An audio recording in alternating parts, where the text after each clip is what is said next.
Teşle. Laharsan. My name is Jigme, and I'm a Tibetan. We stand here today not just as activists, not just as refugees in exile, but as children of a nation fighting to breathe, a nation fighting to live and refusing to disappear. We stand here because Tibet is occupied. We stand here because Tibetans inside occupied Tibet resist every day. We stand here because His Holiness, the Dalai Lama, has carried our nation on his shoulder for more than 70 years with compassion and truth to power. When the Chinese Communist Party invaded Tibet in 1949, they occupied an independent nation, a civilization that's thousands of years old, that governed itself with its own language, identity, leaders, laws, currency, and history. China at that point foolishly thought that they would erase and destroy us. Instead, they ended up starting and igniting one of the most powerful freedom movement in modern history. A movement led by countless Tibetan political prisoners who refused to surrender their identity. A movement carried by 168 Tibetans, religious and ordinary Tibetans, who selflessly walked into fire so the world could see the flame. A movement reborn generation after generation, transforming trauma into resistance. Today, in front of the United Nations on Human Rights Day, we must confront the truth, which is as cold as this Arctic blast today in New York.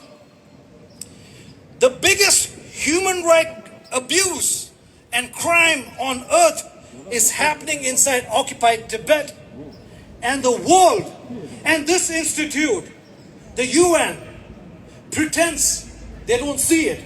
So we are here to force them to see us. Tibet continues to be betrayed by the world. This is not an emotional, sort of an emotional outcry. This is a historical fact. In fact, when the this global body were busy drafting and voting on the Declaration of the Human Rights in 1948, Tibet was being occupied. What resulted was 1.2 million Tibetans executed, over 1,000 ancient irreplaceable monasteries destroyed, countless Tibetans imprisoned, including His Holiness the Panchen Rinpoche, the longest kidnapped child political prisoner in history. Currently, nearly 1 million children are forcibly separated and imprisoned in colonial boarding schools. Nomads living in the grasslands for centuries are shot or jailed if they refuse to leave.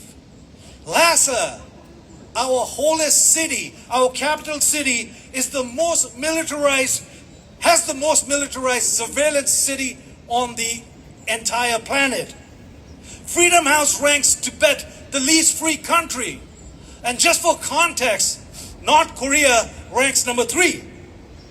Tibetans cannot display their flag, cannot celebrate His Holiness, cannot compose, pray, or sing about Tibet without fear of prison, torture, or death. What is happening in Tibet is a genocide. What is happening in Tibet is a ethnic cleansing. And it is a 76-year-old crime that the world has refused to punish.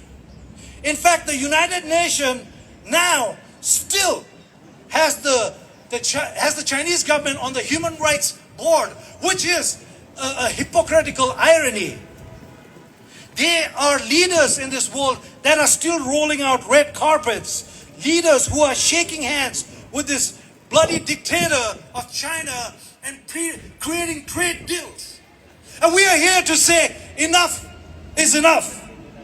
To every diplomat in this glass house, to every government officials that chooses trade over truth, to Beijing, who's probably right now watching us, there's one thing I want to tell them directly as possible and to the world, without fear or any sort of hesitation, that Tibet was never a part of China. Tibet is never a part of China, and Tibet will never be a part of China. For 76 years, Tibetans have carried this struggle in our DNA, in our bones, and it is in our very existence. The Chinese government has spent billions and billions of dollars trying to erase us, but they have failed. They fail because nobody refused to surrender. They fail because Tibet will survive longer than the Chinese government. Today we also honor His Holiness the 14th Dalai Lama, who received a Nobel Peace Prize 36 years ago. A remarkable reminder that the moral authority of Tibet is stronger than any tank or bullet manufactured in Beijing. 66 years in exile, we did not choose this life. It was imposed on us. But in exile, under the leadership of His Holiness, we have rebuilt, we have organized, we have strengthened identity, but the thing that I want to tell you all today is that our work continues. To every Tibetan organization, to every movement leader, to every Tibetan influencer, every activist, and every voice in this movement, when we attack each other and divide ourselves based on Choga, Chulu, Rangze, Umelam, when we are fractured into supporting this political leader or that political leader, for us, it might seem important. For us, it might seem urgent. But to the rest of the world, it means nothing. Nobody cares about these pointless divisions. When they see us protesting here today, they see only one thing: Tibetans fighting for Tibet. One united voice for Tibet. Like I see all of you today, Tibetans united for Tibet. When we look at different ways we use our political stance, I keep saying our journey and our passage may be different, but our end destination, our vision for a country, for our people, culture, history, and the leader remains the same. Freedom and self-determination are the final visions. And when we stand together, people pay attention. Governments pay attention. China pays attention. So unity is not an option, it is survival. Inside occupied Tibet, our siblings are not fighting with each other. They stand as Tibetans because there's nothing more and nothing less than being a Tibetan, because their lives depend on it. And if they can do that in occupied Tibet with all the draconian policies and a military occupation, we living in this free world have no excuses. So always remember, the enemy is the regime that invaded our nation. Let me repeat that. The enemy is the regime that invaded our nation, not each other. So, if we are here fighting each other, pointing fingers at each other, that is not any form of patriotism. That is not helping the movement. The only group that's helping is Beijing. I want to cut this short because I think we are running out of time here. But I want to come here, talk about what we need in this living in exile.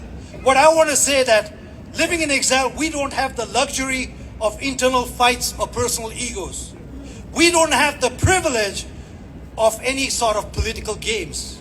we do not have the time to be arguing and debating each other. I see a lot of younger people here today, and I want to say this really quickly to the next generation. The Chinese government fears you simply because you exist. You exist despite 76 years of occupation and genocide. You are proof that the Chinese government failed and Tibet survived in 1949 and continue to survive. They do not understand how powerful your existence, your reach, your voice, and you as the weapon towards Beijing that they cannot stop. The truth is simple.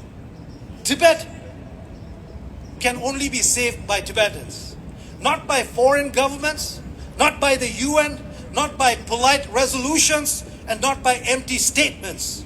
So on this day, on this Human Rights Day, let us for a moment renew our commitment to each other as Tibetans, and let's tell the world that we will show up, we will speak up, we will lobby harder, we will organize stronger, educate each other until we get back home to Tibet.